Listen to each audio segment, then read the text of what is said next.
How Dopamine Controls Your Life. Published by Viridian. Chapter 1. There's a quiet conductor inside you. It does not wear a suit, it does not shout, and most of the time you do not notice it at all. Yet it shapes what you want, how you move, what you remember, and why you keep checking your phone at 2:13 a.m. That conductor is dopamine, a tiny chemical messenger that sits at the heart of motivation, habit, pleasure, and risk.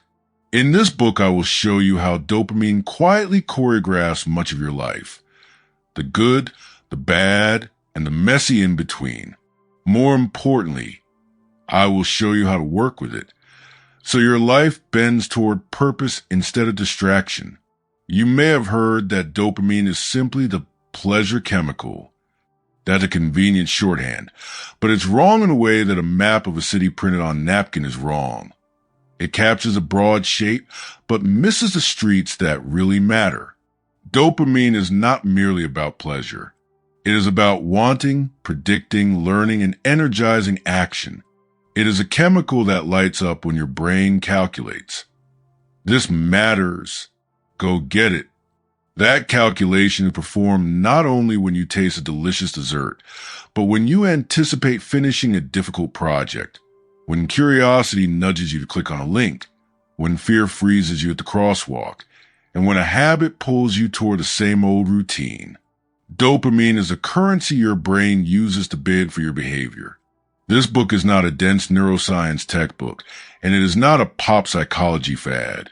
It stands somewhere between clear science and practical life advice, the kind you can use the moment you close the cover. My aim is to translate what researchers have learned into tools and stories that fit your everyday life. You will meet the surprising ways dopamine shows up in workplaces, relationships, creativity, addiction, leadership, and learning. You will learn to spot the traps that make you habitually chase hollow rewards, and the levers that let you build momentum toward meaningful goals. And yes, along the way we will debunk a few common myths, because the wrong story about your brain could be worse than no story at all. Why should you care? Because dopamine is not an academic curiosity. It is the engine behind goal pursuit. If you want to write a book, start a business, sustain a marriage, break a bad habit, or simply get more done without burning out, learning how dopamine works is like learning how to tune your engine. People who succeed consistently are not more willful than you. Often they have arranged their environments and routines so that their dopamine system guides them in useful ways.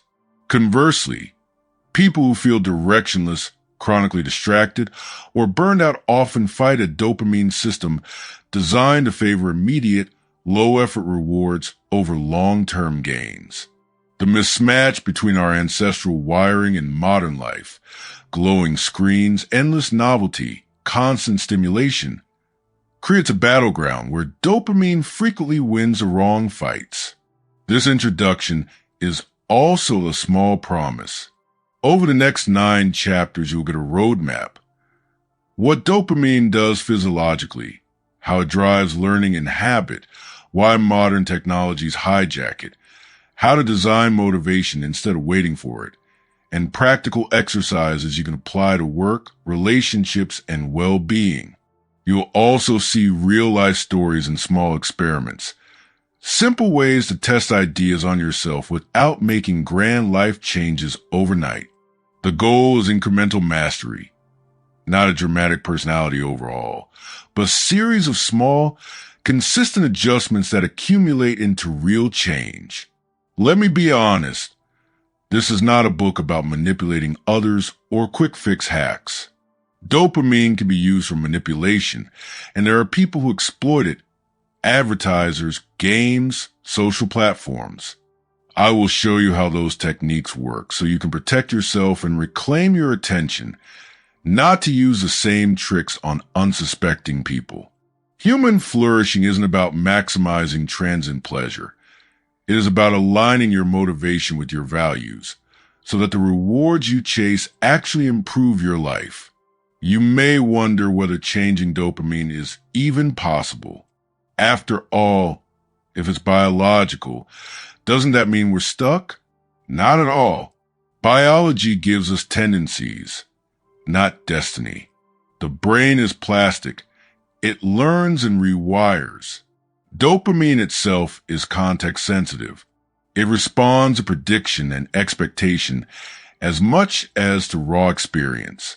That means small adjustments to how you structure tasks, set goals, manage feedback, and design breaks can change the way dopamine nudges you. Think of it like coaching your inner conductor rather than firing them and hiring a new one.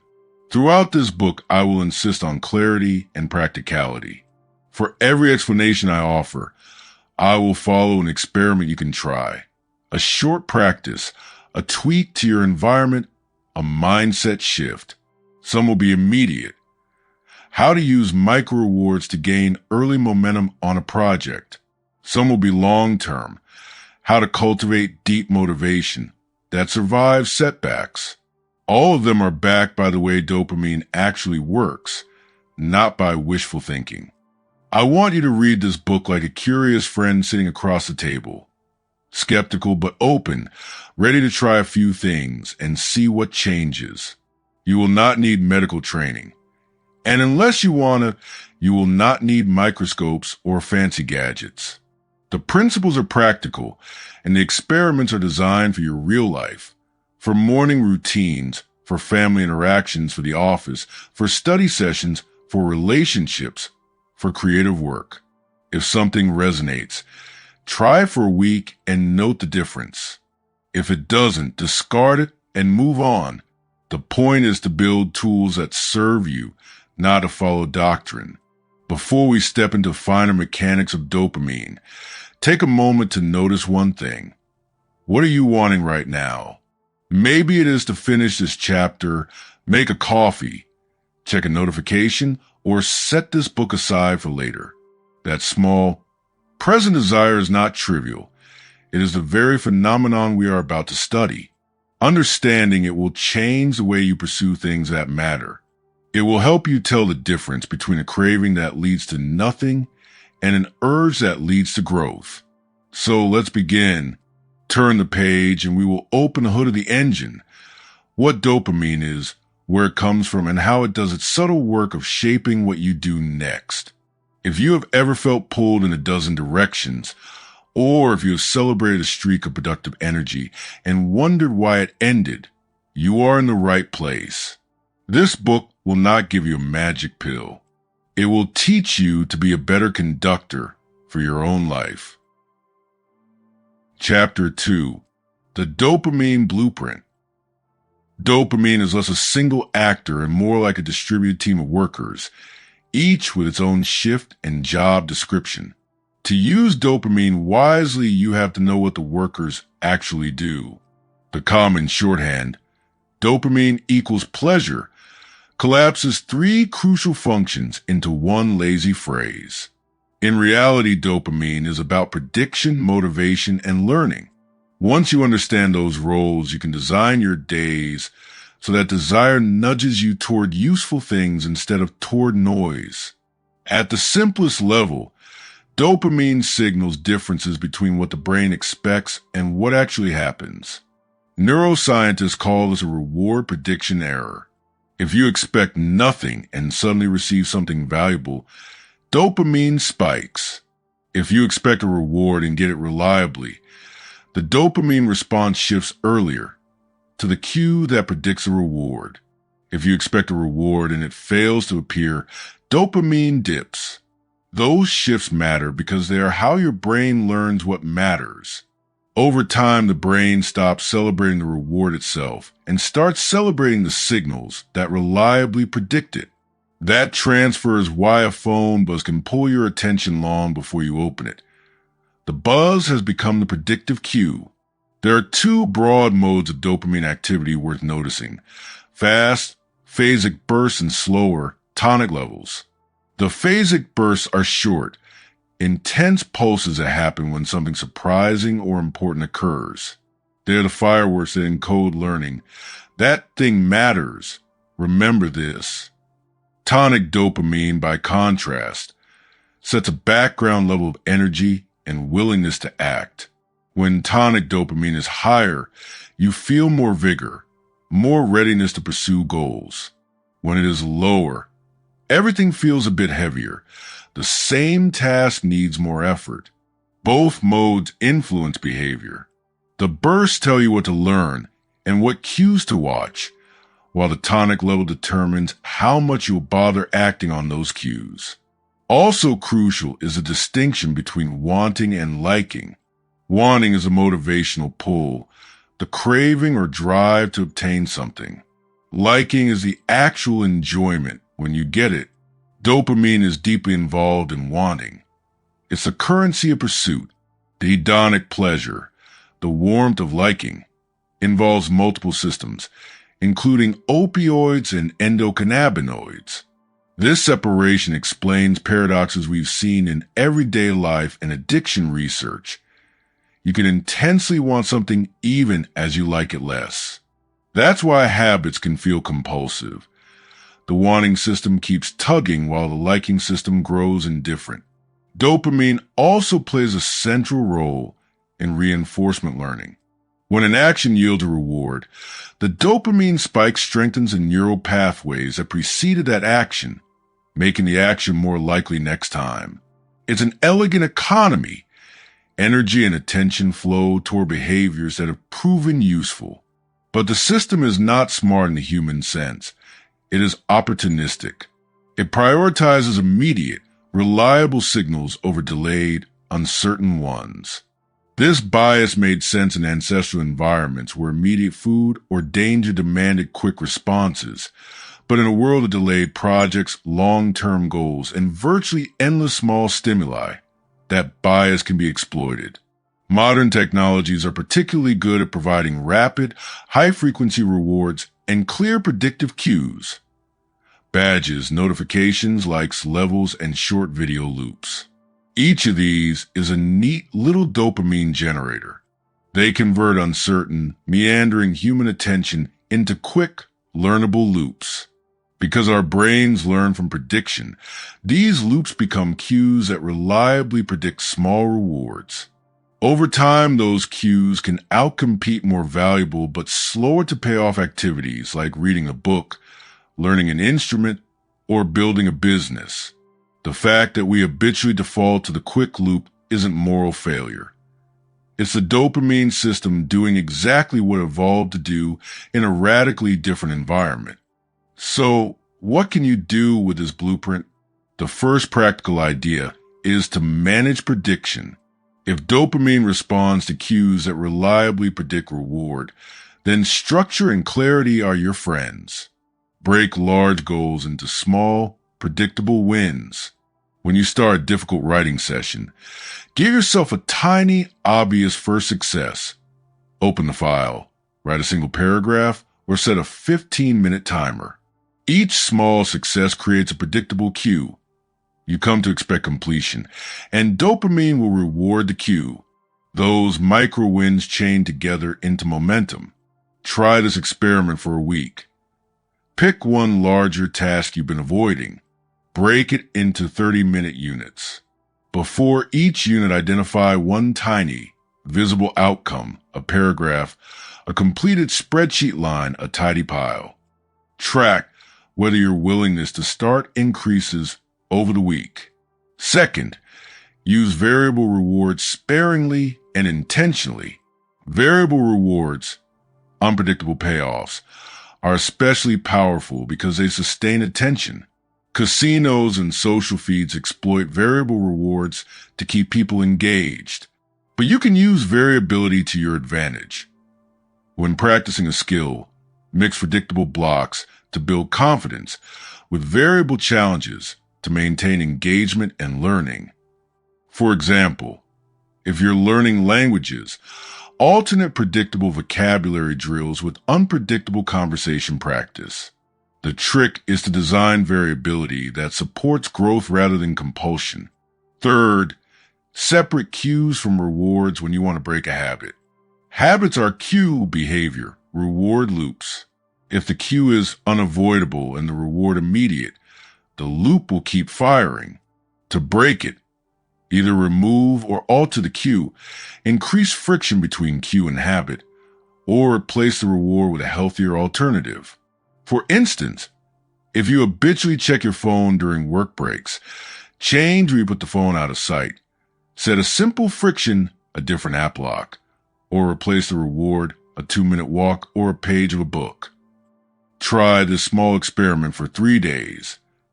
Identify one habit you want to reduce, remove the cue for a day, then substitute a brief alternative reward the next day. Observe which change had the largest effect. Fourth, cultivate anticipation for long-term goals. Dopamine loves anticipation. That means you can make distant rewards more motivating by creating reliable anticipatory cues. Schedule recurring checkpoints with mini rewards, a short celebration, a feedback review, or a visual progress marker. The key is predictability. Your brain learns that the checkpoint reliably precedes meaningful feedback, and dopamine begins to reinforce the approach behavior. Finally, take care of tonic dopamine with basic health practices. Sleep, movement, nutrition, and stress management all influence baseline motivation. Chronic sleep loss blunts tonic dopamine and makes effort feel more costly. Regular exercise raises tonic levels and reduces the threshold for action. Think of these as maintenance for the engine. You can design all the micro wins you want, but if the baseline is flat, the signal-to-noise ratio suffers. None of this requires a neuroscience lab or lofty willpower. The experiments are small, testable, and reversible. Over the next chapters, we will apply these ideas to creativity, relationships, work, and addiction, showing how the same dopamine blueprint plays out in different domains. For now, notice where prediction, cue, and reward appear in your daily life and make one small change this week. Either add a predictable micro-win to a task you avoid, or remove a cue that triggers a habit you like to reduce. Track the result. Small adjustments add up, and once you can see dopamine at work in the small things, you'll find it easier to shape the big ones. Chapter 3. Habit Formation. How dopamine builds routines. Habits are the invisible architecture of your day. They carry you through the mundane chores, the work that must be done, and sometimes the destructive loops you barely notice until they take up too much of your life. If chapters 1 and 2 introduce you to dopamine's orchestra and its blueprints, this chapter shows how that orchestra builds houses, habits, out of repeating notes. Once you understand how dopamine cements routines, you can design habits that serve you and dismantle the ones that don't. A habit begins simply. A cue appears, a behavior follows, a reward closes the loop. Dopamine is a glue that turns that single loop into a stable pathway in the brain. The first time you experience a rewarding outcome after an action, a burst of dopamine marks that sequence as important. Repeat the sequence, and the brain strengthens the synaptic connections that support it. Over time, the behavior becomes automatic. You act with less deliberation and more momentum. This is efficient. Automaticity conserves cognitive resources for novel or urgent problems. But it's also how small, repetitive disadvantages accumulate into big problems. Automaticity has a predictable arc. Early on, the behavior requires attention and decision. Dopamine rewards the surprise and the learning. As the behavior becomes reliable, the phasic dopamine response shifts from the reward itself to the cue that predicts it. That shift is the moment a habit is born. You feel pulled by the cue before the reward appears. A smell, a time of day, an emotion, or a location can become such a cue. In modern life, many cues are artificially abundant. Smartphone pings, snackable content, or a colleague's message, which helps explain why certain low-value behaviors become effortless and hard to shake. There are several practical principles to use when you want to build a good habit or break a bad one. The first is to make the cue clear and consistent. Dopamine responds to predictability. If the cue reliably signals that a particular reward will follow, the brain learns faster. For building a habit, anchor the new behavior to an existing routine or a strong temporal marker.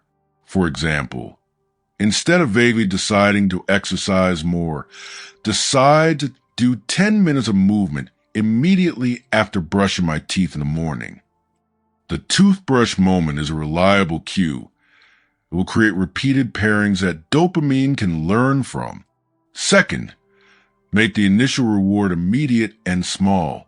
Because dopamine privileges quick, reliable returns, long-term payoff is less effective as a starting point. If your goal is to write a novel, celebrating the successful completion of a chapter months from now won't help you start today. Instead, create a tiny, immediate reward that follows the action.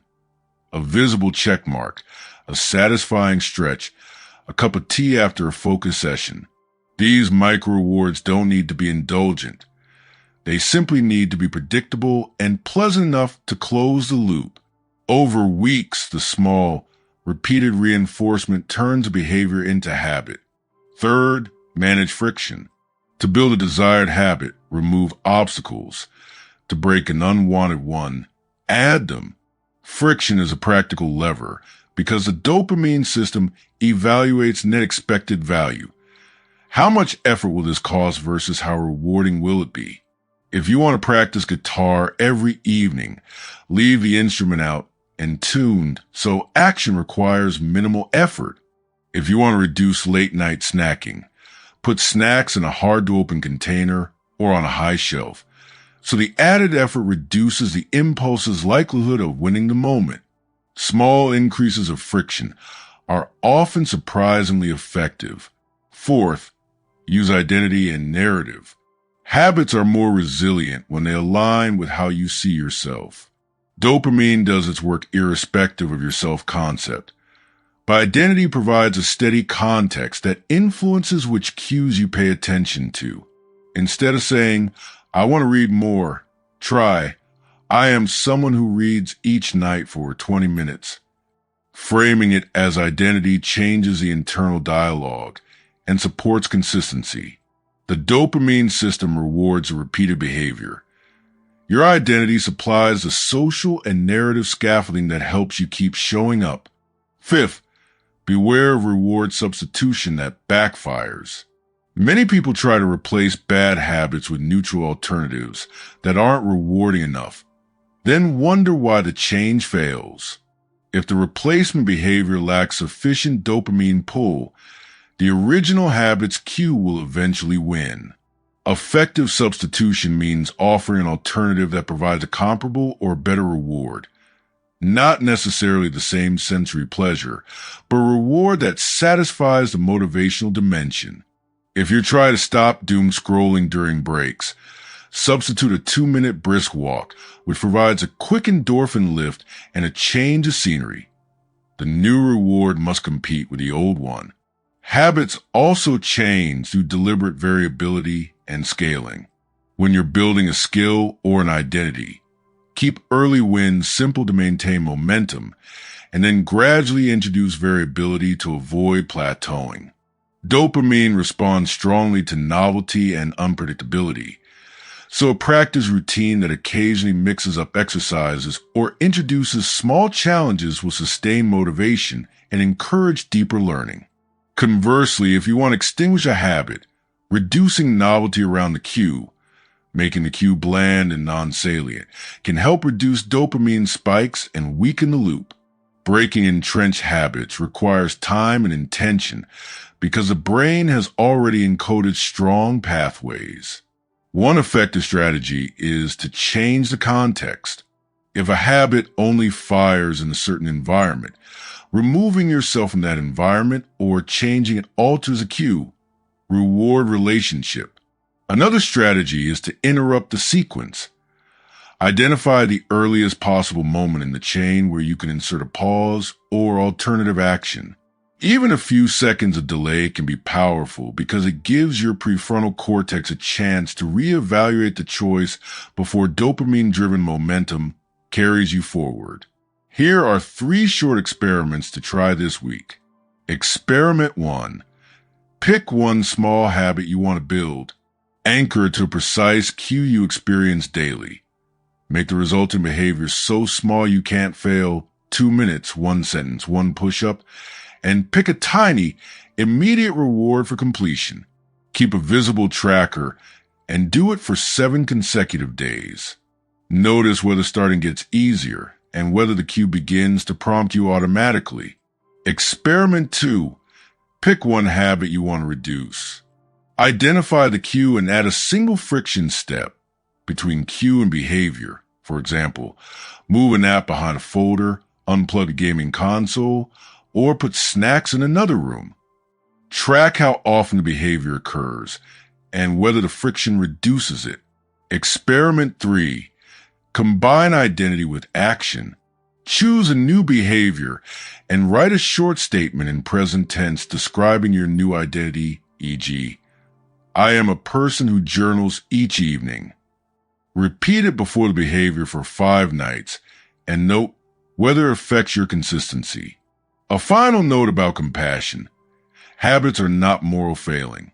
The neural machinery that forms them is ancient and efficient. The goal is not to scold yourself for past patterns, but to become an attentive designer of your environment and routines. Dopamine will do its biochemical work regardless. Your task is to set up the conditions so the chemistry nudges you toward the life you want. Small, repeated changes, the daily placing a guitar on a stand, the nightly 5 minutes of journaling, the tiny extra friction between you and a tempting app, accumulate into a life shaped by intention rather than impulse. Over time, those small investments compound. The brain that once learned to seek small, hollow rewards can learn to pursue deeper, more meaningful ones instead. Chapter 4. The Pleasure Trap. Why Wanting Outruns Liking. We like to think of pleasure as simple. You do something, you feel good, and you remember it. But the brain quietly complicates that story. Dopamine sits at a crossroads where craving and enjoyment diverge, and that split is often the source of the problems we blame on willpower. Understanding how wanting the pull and liking the pleasure differ gives you the power to spot when you're trapped in a loop that looks like reward but feels empty. Imagine you bite into a warm cookie. The first flinch of desire, the urge that makes you reach the plate, is powered by wanting. It's the anticipatory nudge that focuses attention and directs action. When the cookie hits your tongue, the warm sweetness, the soft texture, the satisfaction are the realm of liking. Both are part of the experience, but they come from different neural systems and follow different timelines. Wanting is driven heavily by dopamine. Liking relies more on other neurochemicals like endogenous opioids. That means you can crave something intensely without necessarily getting much pleasure from it when you finally have it. That mismatch, powerful wanting paired with diminished liking, is a core feature of addiction and many everyday frustrations. Why does this happen? 2 linked mechanisms explain it. First, the brain's learning system shifts the dopamine burst from a reward itself to predictive cues. The more reliably a cue predicts a reward, the more dopamine responds to the cue and less to the reward. Over time, anticipation becomes a salient event. Second, repeated exposure to a reward can blunt the hedonic response. The first few times behavior produces pleasure, liking is high. With repetition, the pleasure often diminishes even as the cue retains or increases its motivational pull. The result is a loop where you feel compelled to seek the reward, but the reward delivers less satisfaction than before. That's the pleasure trap. This pattern appears across domains. In social media, a notification ping becomes a cue that triggers wanting. Opening the app yields brief enjoyment, if any, and the cycle repeats with reduced hedonic payoff but persistent craving. In eating, frequent consumption of highly palatable foods can leave you chasing the next hit without the same satisfaction. In work, the short-term dopamine spikes from shallow but frequent wins, checking boxes, getting likes, scoring small achievements, can crowd out deep, sustained fulfillment that comes from longer projects where liking accumulates slowly. The pleasure trap is not inherently sinister. It's an emergent property of a system designed to learn quickly from cues in a changing environment. But in modern life, with abundant cues and engineered rewards, it becomes a liability. Recognizing the trap is the first step. You can notice it simply by paying attention to the moment of consumption. Ask, did I want this more than I'm actually enjoying it? Is the satisfaction immediate and shallow, or does it deepen and linger? Often you'll discover you're chasing the grip of wanting rather than the taste of liking. That realization alone can be liberating. It lets you introduce small interventions that either reduce the cue's power or increase the reward's real value. One effective approach is to amplify liking rather than only suppressing wanting. If you're compulsively scrolling through short videos during lunch, try turning that time into a sensory ritual that enhances actual pleasure. Make a genuinely good cup of tea. Sit near a window and commit to savoring each sip for 5 minutes before allowing yourself to check the feed. The interruption is small, but the enhanced sensory experience makes the reward of the break more satisfying and less likely to demand another hollow repetition. This strategy works because dopamine's incentives are directional. If an alternative behavior provides richer, slower building pleasure, the brain can shift attention toward it if given reliable cues. Another strategy is to introduce pauses and contrast. Because wanting is often sparked by immediate cues, inserting a brief delay between cue and action gives the hedonic system a chance to catch up and the prefrontal cortex a chance to evaluate. Even a 10-second pause can be enough to notice that the craving subsides or that the expected pleasure won't be worth the cost. Contrast amplifies liking too. If every break is a distraction, none of them feels particularly rewarding. But if you intersperse a short burst of low reward scrolling with a deliberately curated, more meaningful pause, reading a few pages of favorite book, listening to a piece of music you love, the richer pause begins to re-anchor your sense of what's truly pleasurable. You can also redesign cues to favor long-term value. A cue that reliably predicts a meaningful payoff will harness dopamine in service of important goals. For creative work, create predictable ritual cues. A specific place, a 15-minute warm-up, a particular playlist, or a visible progress marker. Those cues begin to stand in for the delayed reward of finished work. Over time, the anticipation generated by the cue becomes motivating in itself. But in this case, the reward is aligned with deeper satisfaction rather than shallow novelty. Sometimes the opposite is required, neutralizing the cue. If a cue reliably leads to a habitual behavior that you find hollow, change or remove the cue. Put your phone on silent in another room, remove the snack pantry, or rearrange your workspace so the cue no longer appears in the same context. This doesn't demand heroic willpower. It's environmental design. The brain's learning system is sensitive to statistical regularities. Alter the pattern, and the craving loses its footing. A third important tactic is to cultivate boredom tolerance. The pleasure trap thrives on an intolerance of low stimulation states. Many people reach for quick dopamine hits because quiet moments feel uncomfortable. Learning to endure and even appreciate slow time, learning to sit with a cup of coffee and let your mind wander for 10 minutes without checking anything reduces the urgency of transient cues. Mindfulness and simple practices like scheduled device-free time can recalibrate your sensitivity to novelty so that slow pleasures regain their appeal. Finally, be gentle with yourself.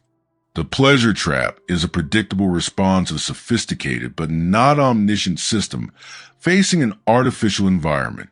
Blaming yourself for wanting what your brain is wired to want is unproductive. The wiser move is to treat the problem as a design challenge. Redesign cues, amplify real pleasure, insert small pauses, and adjust your environment so dopamine works for you rather than against you. Here are 3 small experiments to try this week. Experiment 1. Identify one behavior where you feel compelled but not satisfied. For instance, social media scrolling, snacking, or email checking. For 3 days, introduce a 10-second pause before acting and note how often the urge subsides. Experiment 2. Replace one habitual quick reward with a richer, slower alternative. Replace 5 minutes of video with 5 minutes of favorite song or a meaningful page of book, and record how the replacement felt after a week. Experiment 3. Pick one cue you can remove, phone in another room at dinner, snacks out of reach, notifications off, and observe whether the behavior diminishes simply because the cue is harder to trigger. Dopamine will generate wanting whether your life is full of meaning or shallow amusements. Your job is to shape the environment and habits so that the wanting system pulls you toward things that produce real liking, sustain satisfaction, growth, relationships, creativity. When you learn to spot the pleasure trap and design around it, you reclaim both your attention and capacity to enjoy the things that truly matter. Chapter 5. Attention, Focus, and the Dopamine Switch. Focus is the currency of accomplishment. You can have the best plans, the clearest goals, and the neatest to-do list, but if your attention keeps leaking away, progress will feel slow and frustrating. Dopamine is a central player in how attention is allocated. It doesn't simply decide pay attention or don't pay attention. It biases your mind toward cues that promise quick, learnable returns and away from tasks that are slow, ambiguous, or effortful. Understanding that bias, how novelty, uncertainty, and immediacy pull your attention, lets you design work and life. So focus becomes a fault rather than an occasional heroic exception. At a basic level, dopamine makes some events more salient than others. Novelty, unpredictability, and potential reward all light up the system. That's great when novelty signals opportunity. When a new idea jumps into view or a surprising outcome teaches you something important. But in modern life, novelty is abundant and often meaningless. Notification, headlines, infinite feeds, offers. Each one is a little dopamine generator trained to attract your attention. The brain optimizes for detecting and learning from these signals. It doesn't judge whether they align with your long-term values. So what feels like a weakness, getting distracted, is often the dopamine system doing its job in an environment engineered to win. There's good news embedded in the problem. The same properties that make distraction powerful, predictability, cueing, and rapid reward, can be harnessed to sustain deep focus. The trick is to reallocate dopamine's pull toward tasks that matter by shaping cues, structuring rewards, and managing state. First, make the start of focus work predictably rewarding. The hardest part of many tasks is initiation. Once you begin, momentum feeds itself. Use a ritual that reliably signals the brain, a specific playlist, a 5-minute warm-up, a particular seat, or a visual progress marker. When these elements consistently precede productive work, dopamine will begin to respond to the ritual itself, turning the beginning into the most motivating piece of the whole task. Second, use time-limited bursts. Dopamine prefers clear, bounded opportunities where the brain can expect a payoff. Long, amorphous stretches of work invite wandering because the payoff feels distant and uncertain. Instead, split tasks into focused intervals with immediate, built-in feedback. Short sessions, 25 to 50 minutes depending on the person. Create micro deadlines that make the brain treat the interval as a discrete event worth investing in. The Pomodoro method is popular for good reason. It converts a long night of vague labor into many short, predictable loops, each followed by a small reward, a break, a stretch, a check mark. Over time, the brain learns that beginning a focused interval reliably precedes a small, satisfying completion. Third, manage novelty deliberately. Novelty sustains attention. So introduce it into long tasks in ways that help rather than hinder your goals. Break the work into varied subtasks so each session has a slightly different challenge. Research for 40 minutes, write for 30, revise for 20. Alternating modes keeps dopamine engaged without sacrificing depth. If you find one task boring but necessary, add an element of unpredictability that still serves the outcome. A randomized problem set for practice, a time challenge, or a changing constraint that makes the task feel like a puzzle rather than a chore. Fourth, reduce the noise of false cues. Notifications, open browser tabs, and visible devices are persistent cues that train your brain to expect small, frequent rewards. The simplest interventions are environmental. Turn off non-essential notifications. Close irrelevant tabs. Put your phone in another room, or use website blockers during work blocks. These are not acts of willpower. They are acts of design. You are changing the statistical structure the brain uses to learn what is important. When the phone buzz is removed, the dopamine system stops treating it as a necessary cue and reallocates attention to the cues you actually want. Fifth, leverage arousal and state. Dopamine doesn't act alone. Levels of arousal, stress, and fatigue shape how willing you are to invest attention. Moderate arousal can increase focus and energy. Too much stress or too little sleep flattens motivation and degrades working memory. Practically, this means aligning task difficulty with your state. Save high difficulty creative or analytical tasks for times when you are rested and energized. Use lower intensity administrative work when your energy dips. Short rituals before work, movement, deep breathing, a glass of water, or a quick walk can shift your physiological state enough to change the value calculation your brain makes about whether a task is worth engaging. 6. Create immediate feedback loops. Dopamine loves feedback because it sharpens learning. When you can see progress quickly, your brain rewards the loop. That's why visible trackers, word counts, completed card flips, or a simple checkmark system are so effective. They transform lengthier achievements into discrete, dopamine-friendly moments. If you're writing a report, break it into sections and mark each finished section visibly.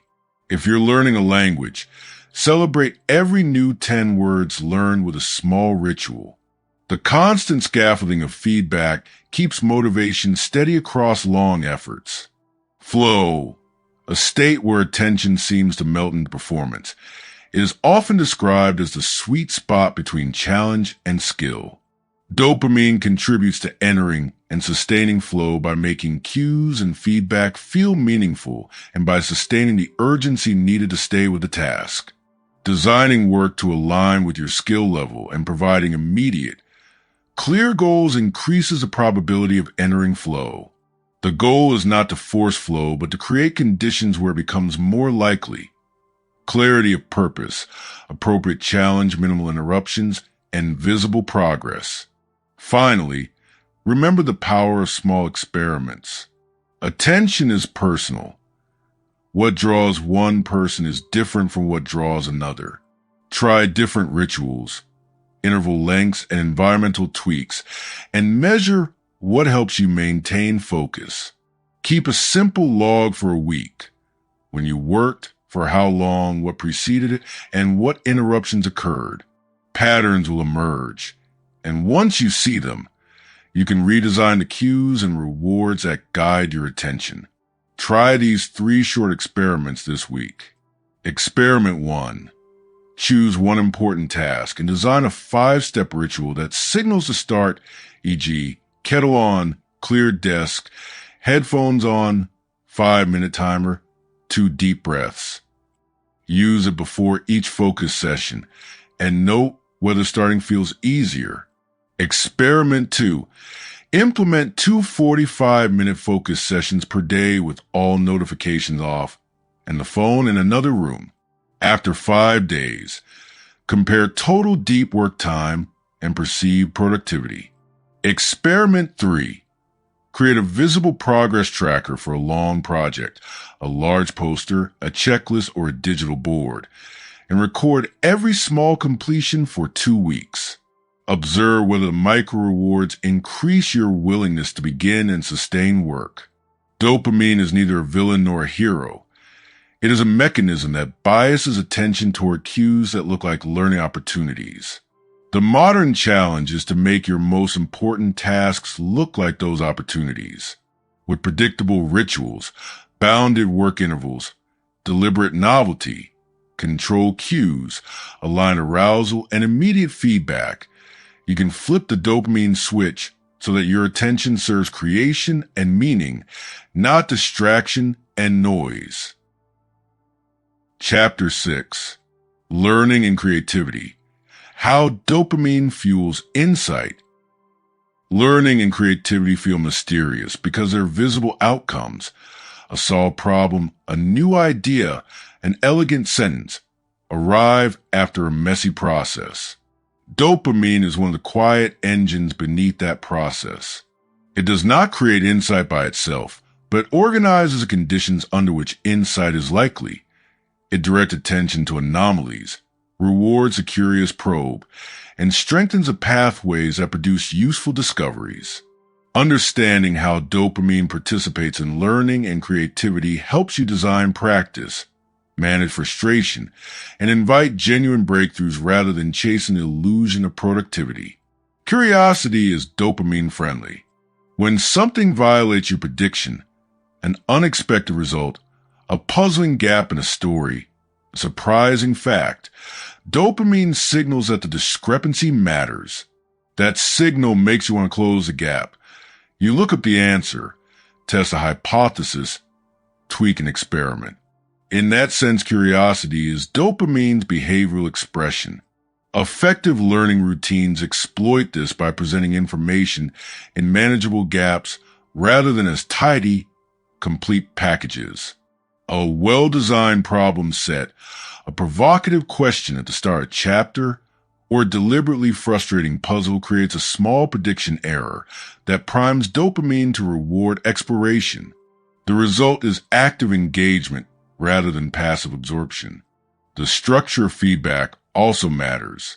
Quick, informative feedback sharpens learning because dopamine uses outcomes to adjust future expectations. When feedback is immediate and specific, the brain can link action to result and strengthen the correct path. That's why practice that isolates small components of a skill and gives immediate feedback. Piano scales with the teacher's corrections, language drills with instant correction, code kata with test suites produces faster learning. Conversely, if feedback is delayed or ambiguous, the dopamine system struggles to assign credit. You can make delayed feedback more effective by inserting intermediate, observable markers of progress, rough drafts, prototype demos, or practice recordings. Each marker becomes a mini feedback loop the brain can reward. Creativity thrives on a balance between predictable technique and playful variation. Dopamine responds both to predictable cues, which build competence, and to novelty, which sparks exploration. Practice routines that are too rigid make dopamine treat the activity as routine. The motivational pull diminishes, and innovation dries up. But practice that's entirely unstructured lacks the scaffolding necessary to accumulate skill. The solution is deliberate variation. Structure a predictable scaffold, daily practice, a warm-up ritual, focused skill drills, and then inject time novelty, a random constraint, a different medium, a collaborative exercise, or an imposed time limit. The predictable scaffolding builds competence. The novelty keeps curiosity alive, and dopamine engaged with meaningful surprises. Incubation is a practical concept where dopamine plays an indirect but crucial role. Often progress on creative problems stalls because you're too close. Taking a break, stepping away to cook, walk, or shower, let your brain continue low-effort processing while you remove the frustrating cue. During incubation, tonic dopamine and other neuromodulators help maintain a low-level readiness. When you return, a small cue or new angle can trigger a phasic spike that links previously disconnected ideas into an insight. The trick is to alternate focused work with rest deliberately. Work until you're stuck on a clear subproblem, then take a short, restorative break and return with a fresh cue or constraint.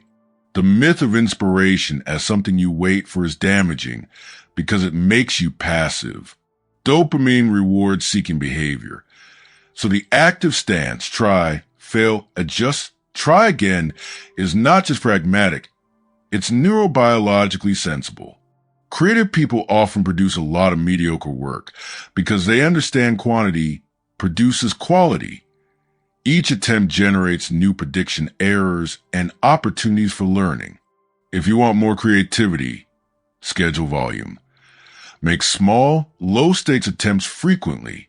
A daily 30-minute sketch, a set number of short writing prompts, or a routine of quick code experiments all create opportunities for dopamine to reward discovery frequently enough that real ideas can emerge. Failure is part of learning, and dopamine helps you recover if you set up right. The emotional sting of failure can suppress dopamine, making future starts harder. To counteract this, separate evaluation from generation in your process. For example, in the generation phase, banish judgment and aim for quantity. Make the reward the act of producing. Only later, in a separate revision phase, apply critique. This preserves dopamine's pull toward exploration while protecting it from the demotivating dips that come with premature, harsh feedback. When you need external critique, frame it as information to refine hypotheses rather than an immutable verdict. That cognitive framing preserves the learning-oriented dopamine loop. Practical rituals and experiments make these ideas actionable. One simple experiment. Pick a skill you want to learn and design a 2-part routine for 1 week. Part A is a short, predictable warm-up that gives a quick win, 5 minutes of focused practice with a visible metric. Part B is a 30-minute block where you introduce one controlled novelty, a different problem, a random constraint, or a new tool. Track how often you feel curious or stuck, and whether the novelty increases real engagement. A second experiment. When facing a creative block, set a strict 15-minute constraint to produce any output, no quality rules. Then take a 20-minute walk. Return and note whether the incubation produced unexpected connections. A third experiment. Create a feedback loop with immediate indicators, a timer that records streaks, small tests that return pass/fail, or a voice note review, and observe whether the faster feedback accelerates learning compared to a week with less frequent signals. Finally, cultivate a compassionate mindset toward yourself as a learner. Dopamine supports exploration more readily when the environment is low threat. High stress, fear of judgment, or excessive perfectionism blunts curiosity and narrows focus to risk-avoiding behavior. Build low-stake spaces where experimentation is safe, a journal drawer, a private sketch file, a draft playlist, and allow yourself the joyful foolishness of trying new, imperfect things. Over time, those small practices accumulate into genuine skill and creative capacity, because dopamine rewards a pattern of seeking and occasionally stumbling into discoveries. Learning and creativity are not magical gifts reserved for a few. They are processes you can cultivate by shaping the cues, feedback, novelty, and rest patterns that dopamine uses to direct behavior. Make the work predictable enough to build skill and surprising enough to stay curious. Seek frequent, informative feedback. Alternate focused effort with restorative breaks. And protect the playful, low-stakes space where ideas can be born. When you design your learning this way, dopamine becomes an ally in building not only competence, but the kind of inner life where insight happens with more regularity than luck alone would allow. Chapter 7. Social dopamine, love, status, and connection. We are social animals, and dopamine is one of the chemicals that translates social signals into motivated behavior. Whether it's a thrill of a compliment, the quick lift from a new match, the steady warmth of a close friend's presence, or the sting of social rejection, dopamine helps assign value to social information and nudges us toward the behaviors that shaped our social worlds. Understanding how dopamine influences relationships and status seeking clarifies why certain social experiences feel irresistible, why some connections deepen while others remain shallow, and how modern social environments twist ancient wiring into unhelpful patterns. At the simplest level, social cues are rewards, sometimes immediate and sensory, sometimes symbolic and delayed. A laugh, a smile, a raised eyebrow, a like, or a promotion are all signals that something about you, your idea, or your behavior matter to others. When such signals are unexpected or informative, dopamine spikes and strengthens the behaviors that preceded them. Over time, cues that reliably predict social approval begin to pull attention and action in the same way phone pings or snack cues do. This mechanism supports learning. We try behaviors that earn approval before, and we drop behaviors that trigger rejection. But this system's sensitivity to prediction and immediacy also explains why social life can be both a source of thriving and a vector for anxiety. Romantic love provides a clear illustration. Early-stage romantic attraction is dominated by novelty, uncertainty, and intense wanting, a perfect recipe for phasic dopamine bursts. The unpredictability of another person's attention, the small wins of reciprocal signals, and the novel experience of emotional connection all fuel strong motivational states. These dopamine-driven states help form attachments and motivate pursuit. Over time, as relationships settle, the dopamine bursts often decline in frequency. Other systems, oxytocin, endorphins, the comfort of shared routine, take on a larger role in maintaining stable attachment. This shift is normal and healthy, but because dopamine is so compelling in early stages, people sometimes chase the high of novelty again and again, switching partners or seeking novelty in risky ways, rather than investing in the slower developing satisfactions of stable intimacy. Status and reputation are another area where dopamine plays a central role. In evolutionary terms, higher status often translated to better access to resources and mates. Social signals that enhance status, recognition, praise, new opportunities, therefore became motivationally salient. Modern status markers are varied and often symbolic. Job titles, follower counts, reactions on social platforms, or even being the first to know something. Because many of these markers are designed to be immediate and measurable, they become powerful dopamine generators. The consequence is predictable. People invest time and energy in seeking symbolic status because the brain treats those signals as meaningful rewards. This is not inherently bad. Status can drive pro-social leadership, learning, and generosity. But when the markers are hollow or externally defined, chasing them can hollow out meaning and create chronic dissatisfaction. Social learning and conformity also rely on dopamine. When group norms predict social rewards or punishments, the brain learns to favor behaviors that align with those norms.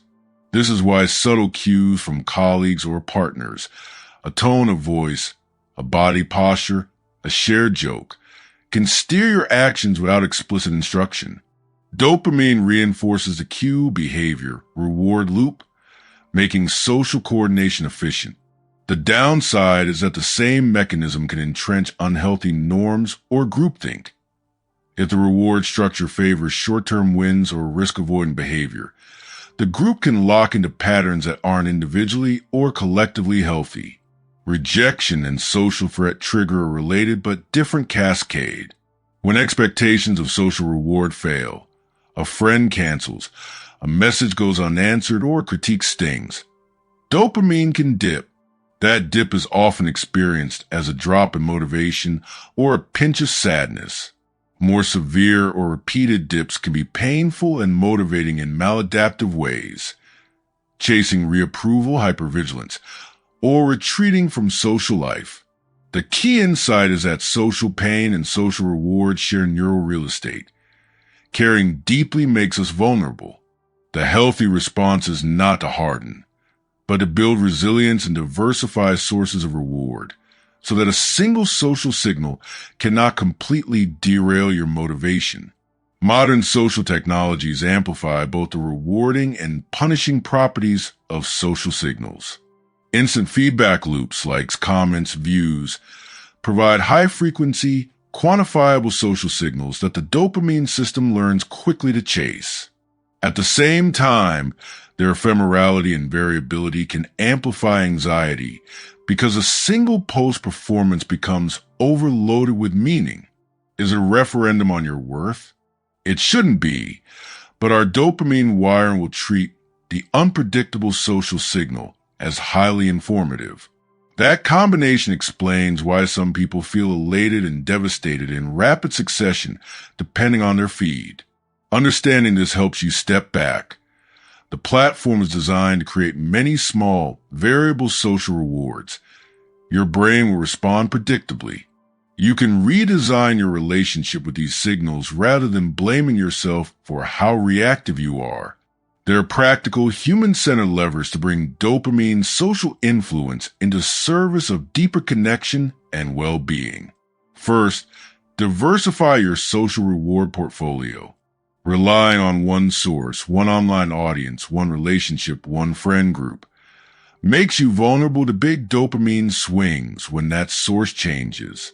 Invest in a mix of short-term, frequent social interactions, daily chats, quick check-ins, medium-term relational projects, book clubs, collaborative hobbies, and long-term bonds, family, close friends. Different relationships supply different textures of reward. Together, they stabilize motivation and reduce the pressure on any single signal. Second, design cues for meaningful social behaviors. Rituals and predictable signals help dopamine learn that the cue predicts something satisfying. If you want deeper friendships, create small, repeatable rituals. A weekly call, a shared playlist, or a monthly walk. These cues become reliable predictors of connection and harness anticipatory dopamine in service of sustaining relationships rather than sporadic novelty hunts. Third, practice gratitude and signaling. Expressing appreciation is itself a social cue that produces immediate reward for both giver and receiver. Dopamine responds to giving as well as receiving because social reciprocity is a learnable and reinforcing loop.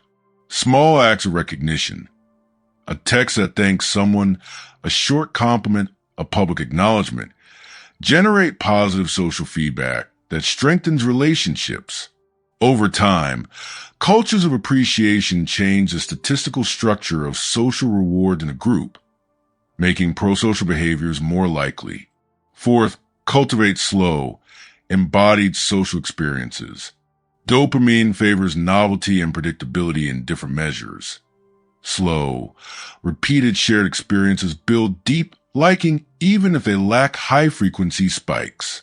Shared meals, long walks, collaborative projects, and rituals create cumulative reward that is less volatile than instant feedback. Intentionally scheduling and protecting such experiences helps your social life earn the kind of stable satisfaction that dopamine can support but not produce alone. Fifth, manage social technologies intentionally. Turn off unnecessary notifications, set fixed times for social media, and curate the platforms and people you engage with. Treat posting as a craft to be practiced rather than a referendum on self-worth. Aim for connection rather than validation. When you do check metrics, interpret them as data, not destiny. This reduces the variable reward traps modern tech rigs into your social dopamine system. Try these small experiments this week. Experiment 1. Pick one social ritual you'll start for 7 days, a 2-minute morning text to a close friend, a weekly short call, or shared walk. Notice whether anticipation increases your willingness to initiate the behavior. Experiment 2. For 3 days, log each time you seek social feedback online, and note how satisfied you felt afterward. If you find clicks and likes leave you flat, replace one online check with short, real-world social interaction and compare the difference. Experiment 3. Practice a gratitude signal daily, a short message thanking someone for something small, and observe whether the reciprocity changes the tone of your connections. Dopamine doesn't make relationships for you, but it does pull you towards certain social patterns. When you know how those pulls work, you can orient your social life so that dopamine reinforces connection, resilience, and meaning rather than shallow approval or anxiety. The good life isn't a constant high. It's a balanced portfolio of small, reliable pleasures and deeper, slower rewards. With a few thoughtful interventions, your social dopamine can help you build that life. Chapter 8. When motivation becomes compulsion, dopamine and addiction. Addiction sits at the extreme end of the dopamine story. It's where a system designed to help you learn about rewards and pursue useful goals instead narrows into a single dominant loop. Cue, craving, action, brief reward, repeat. That narrowing feels less like a moral failure and more like a predictable failure mode of a powerful learning system pushed into pathological patterns. In this chapter, we'll look honestly at how dopamine contributes to addiction, why certain behaviors become compulsive while others do not, and what practical, humane steps you can take to reduce harm and reclaim choice. First, let's be clear about what addiction means in practice. Clinically, addiction or substance use disorder involves a pattern of use that continues despite negative consequences, loss of control, and often physical dependence. But addictive dynamics also appear across behaviors that are not substance-based. Gambling, gaming, pornography, shopping, compulsive social media use, and even certain workaholic patterns. The common thread is that the behavior produces strong prediction errors and reliable, high-frequency rewards, the perfect fuel for dopamine-driven learning. Over time, the brain prioritizes the cue behavior, reward loop at the expense of other goals. A few neurobiological mechanisms explain why addiction is so stubborn. One is sensitization. Repeated exposure to certain rewards, especially drugs that directly manipulate dopaminergic systems, can make the brain's motivational systems hypersensitive to associated cues. The cue begins to trigger enormous wanting. Another mechanism is tolerance.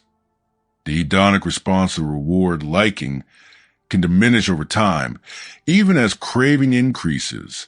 That divergence, more wanting, less liking, is a hallmark of compulsive pursuit. Learning systems also become biased Behaviors that once required deliberation become automatic routines encoded in habit circuits. Finally, addiction often reduces the effective influence of the prefrontal cortex, the part of the brain that evaluates long-term consequences and exerts self-control, making it harder to act in ways that align with one's values. Environment and context matter enormously.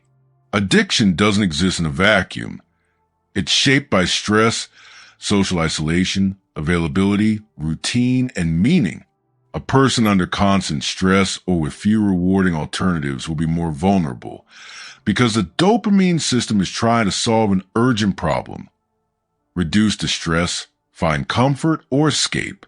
Modern environments are full of design cues, apps with endless feeds, variable reward schedules, and slot machine-like games, easy replenishment of substances, and those conditions amplify risk. Genetics and developmental history also play roles, but they are part of a multivariable equation rather than deterministic fate.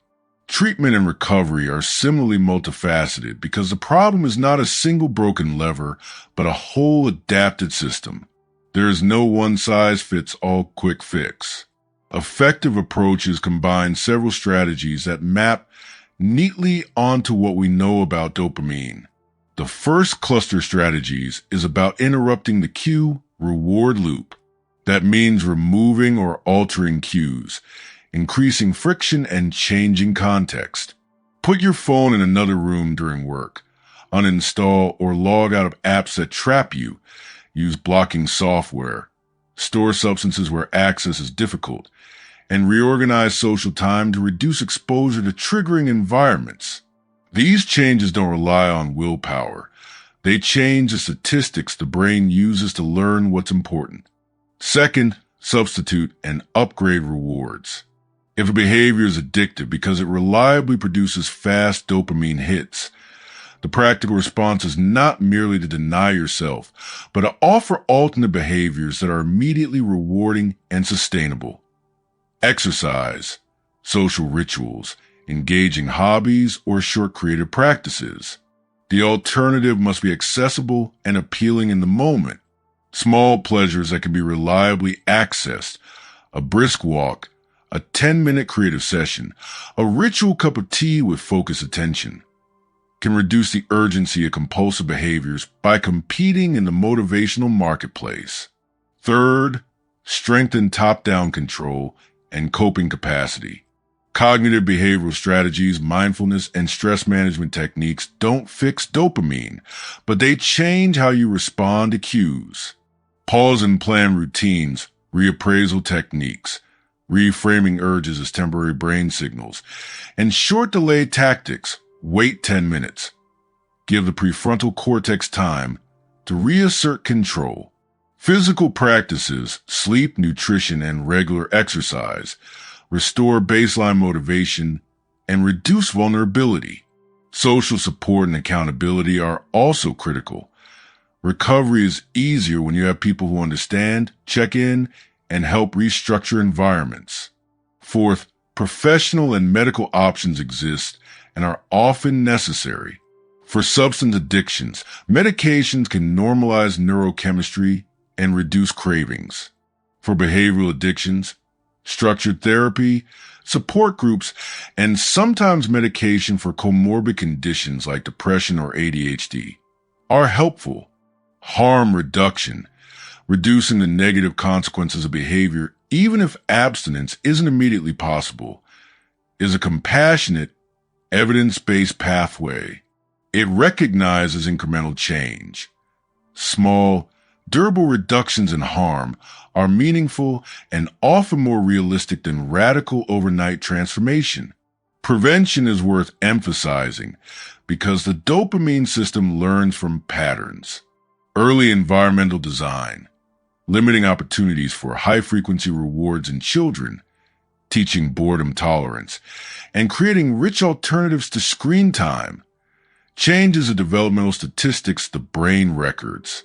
Teaching skills like delayed gratification, stress management, and varied reward seeking creates resilience. Policies and product designs that reduce exploitative cueing, e.g., limiting autoplay, reducing variable reinforcement in apps, can also reduce population-level harm. Relapse is not failure. It's a likely part of the process.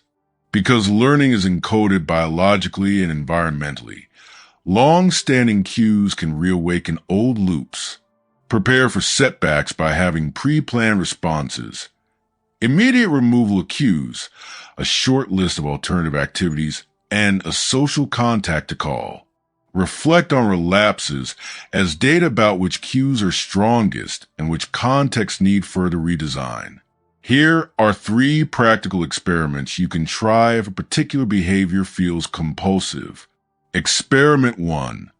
Pick one high-frequency cue, a particular app, a late-night snack plate, a gaming console, and remove it from immediate reach for 1 week. Replace the habit window with a short, pre-selected alternative, and notice whether the urge's intensity drops. Experiment 2.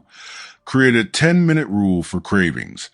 When the urge hits, wait 10 minutes and do a planned chore activity, walk, play a song, call a friend. Track how often the craving passes without the behavior over 2 weeks. Experiment 3. Assemble a small reward portfolio. 3 quick, reliably enjoyable alternatives, a favorite song, a 2-minute craft, a short chat, and practice reaching for those before compulsion for 7 days. Note which alternatives actually compete with the original behavior. Compassion and realistic expectations matter more than moralizing. Addiction exploits very human learning mechanisms in environments engineered to profit from them. The science of dopamine helps us see addiction as a solvable design problem, one that requires environmental change, alternative rewards, skillful coping, and often professional support. You won't always have perfect control, but you can change the odds. Small, consistent redesigns of cues and rewards, combined with practices that restore your baseline capacity to choose, add up. Reclaiming choice is rarely dramatic. It's a slow accumulation of lost minutes reclaimed, tiny rituals established, and kinder stories told about who you are and where you want to go.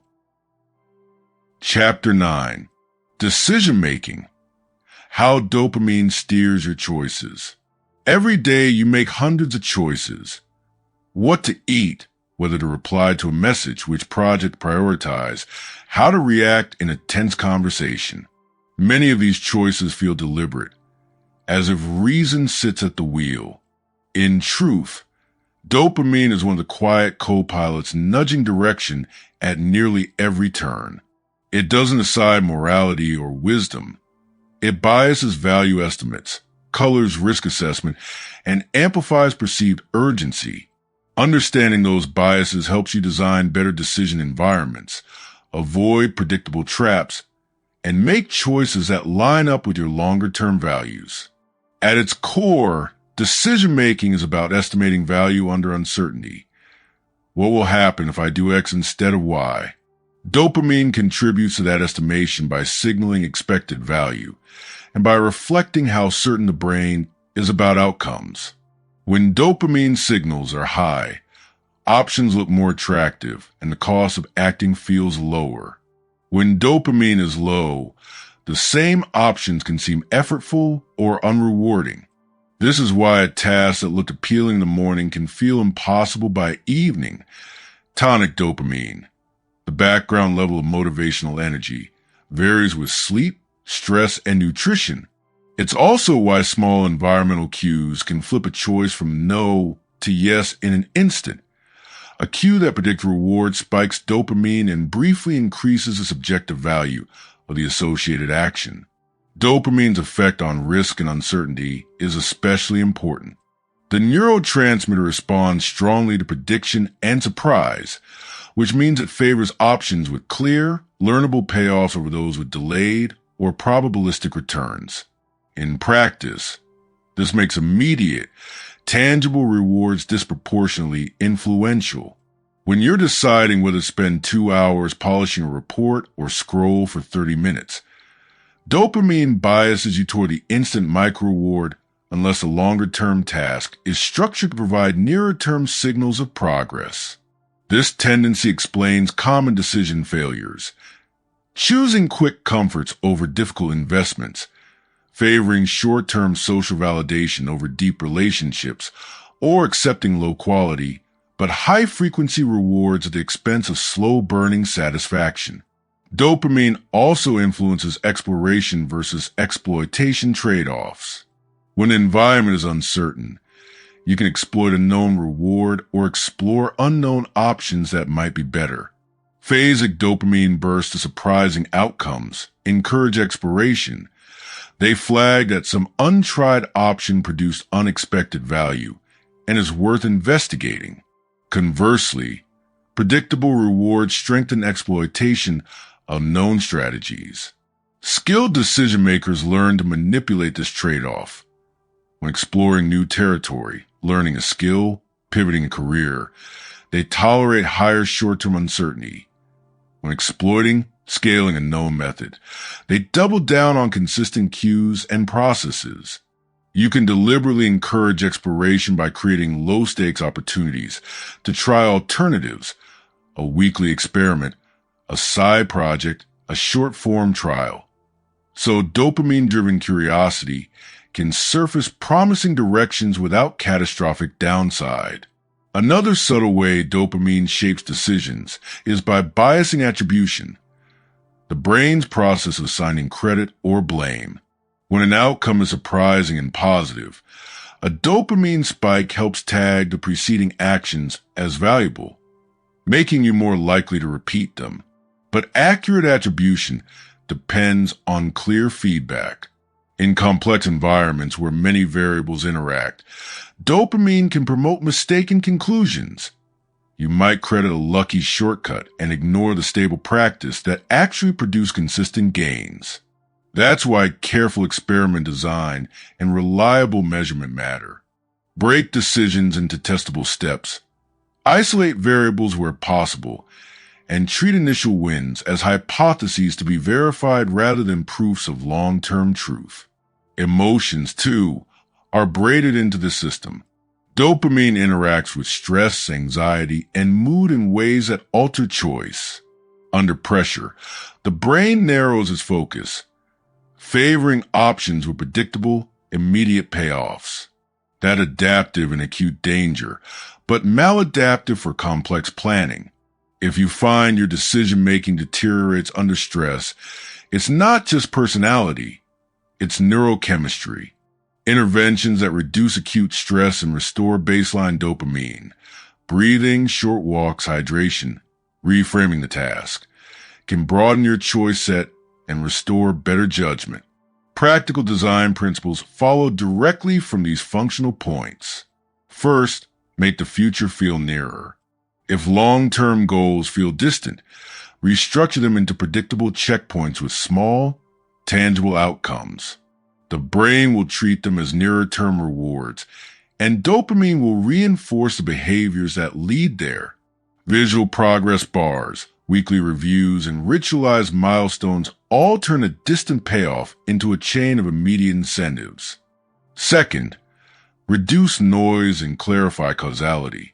When multiple factors could explain an outcome, the brain's attribution tends to latch onto the most salient cue, which may be deceptive. Create decision experiments where you change one variable at a time and record results. Use simple metrics that map closely to your goals and resist interpreting every fluctuation as a verdict. Over time, a disciplined approach to measurement trains dopamine to reward meaningful signals rather than random noise.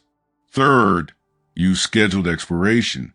Instead of letting curiosity drive you into constant novelty, which fragments attention, allocate specific windows for experimentation. A Friday 2-hour lab, a monthly book swap, or a deliberate side project lets phasic dopamine fuel productive exploration without disrupting core commitments. When exploration is scheduled, It also produces predictable cues that the brain can learn to anticipate and reward. Fourth, build cooling off rituals for high-stakes choices. When stakes are high or emotions run hot, institute a short pause. Sleep on it. Set a 24-hour rule for non-urgent purchases, or run a quick pros and cons test where you have to supply counterarguments to your preferred choice.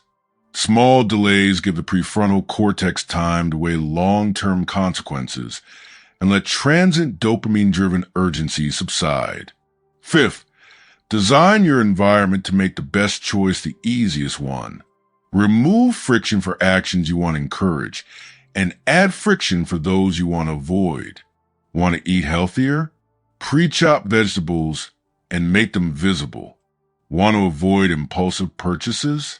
Unsubscribe from promotional emails and disable one-click checkout. These environmental tweaks change the statistical landscape the dopamine system learns from, shifting its pull toward better defaults. Finally, cultivate decision humility. Recognize that your brain is an inference machine operating with incomplete data and powerful incentives. Treat many decisions as provisional. Test, learn, and iterate. Reframe failures as evidence rather than verdicts. Over time, this iterative posture aligns dopamine's reward learning with honest feedback loops, producing choices that more reliably support your values. Try these 3 small experiments this week. Experiment 1. Pick one long-term project and give it 3 predictable checkpoints with small, immediate rewards, a celebratory pause, a tally on a visible tracker, or a short ritual. Note whether your willingness to start increases. Experiment 2. For any non-trivial purchase or commitment, apply a 24-hour cooling-off rule. Record how many impulses pass and how many choices you still value after waiting. Experiment 3. Schedule one exploration block 90 minutes and commit to only experimenting during that time. No core work interrupted. Track whether this focused exploration produces better ideas without fragmenting your primary tasks. Dopamine will always color your choices. It's part of being human. The smarter move is not to fight its presence, but to design context where its bias supports what you truly care about. When you make future rewards immediate, clarify causality, schedule curiosity, cool down hot decisions, and shape your environment. You let dopamine do what it does best. Reward learning and action. Only this time, in the service of a life you meaningfully choose. Chapter 10. Conclusion. Tuning the conductor. If you've read this far, you've been on a gentle tour of a strange, intimate partner, the dopamine system. It is at once simple and fiendishly complex, a set of mechanisms that signal prediction errors, motivate pursuit, and assign credit. You've seen how it shapes learning, habits, creativity, relationships, focus, decision-making, and, at its worst, compulsion. The book has tried to do 2 things at once. Explain the science just enough to be useful, and translate that science into practical moves you can actually try in daily life. This final chapter pulls those threads together into a coherent, repeatable approach. Think like a designer of your own motivational ecosystem rather than a victim of it. First, a short synthesis of the core ideas. Dopamine is about wanting more than liking. It rewards prediction and the cues that reliably precede reward. It responds to novelty and uncertainty. It amplifies immediate learnable payoffs, and it shifts its focus from outcomes to predictors as learning proceeds. That set of properties makes dopamine excellent for teaching you what matters quickly, but it also makes it easy to hijack in environments rich with fast, engineered rewards. The modern world is full of clear, immediate cues, notifications, badges, levels, snacks, and variable rewards like autoplay slot machine mechanics that the system learns to chase, knowing that is liberating. The problem is not willpower alone. The problem is design of environment of routines of feedback, and designs can be changed. Second, a practical roadmap you can apply immediately. Think of it as 4 short steps you can cycle through again and again. Notice, design, test, and iterate. Notice. Begin by observing, not judging. For 3 days, keep a simple log of moments you feel pulled towards something you later regret or feel indifferent about. Note the cue, the behavior, and how satisfied you felt afterward. This is diagnostic work.